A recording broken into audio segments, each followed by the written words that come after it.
Welcome to the 136th edition of Spooky Reviews from Spooky Ventures. This week, with H.P. Lovecraft's birthday coming up, I'm continuing my look at some Lovecraft film adaptations. For this time, the movie is a DVD release of H.P. Lovecraft's Witch House. I should mention that Julianne Prescott is in this movie. She's an actress who's one of the modern scream queens, and she's been in quite a few films I've reviewed, so that's kind of a bonus for me. I have seen this described as a faithful adaptation. In some ways it is. In others it is very much not so, though. They get the basic spooky stuff from the original story right. One aspect of the story is that it focuses on the blurring of dream world and reality, with the two encroaching on one another. I think this movie did a great job of that. They play a bit looser with the characters and overall storyline. I think some of that was necessary to bring it into a contemporary setting. I'm actually okay with most of the changes they made to the story. Probably the biggest alteration is in the character of Brown Jenkin.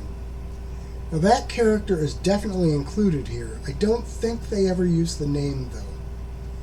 I can't be sure of that because some of the dialogue was in whispered and weirdly processed style, and it was kind of hard to understand.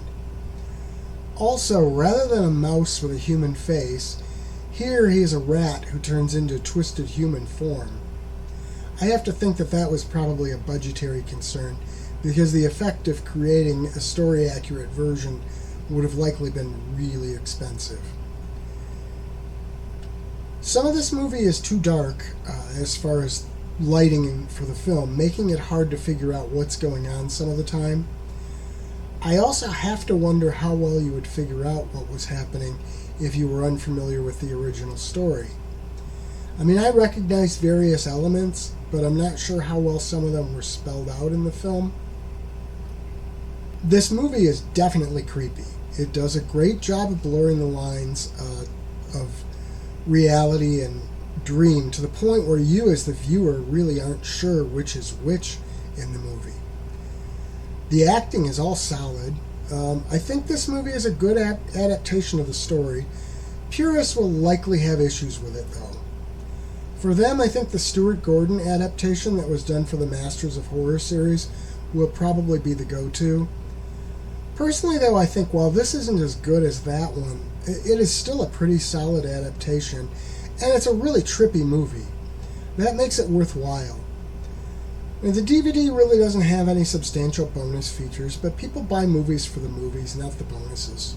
Spooky Ventures is the home for spooky content and spooky merchandise on the web. Check it out today at spookyventures.com. And remember, always keep it spooky.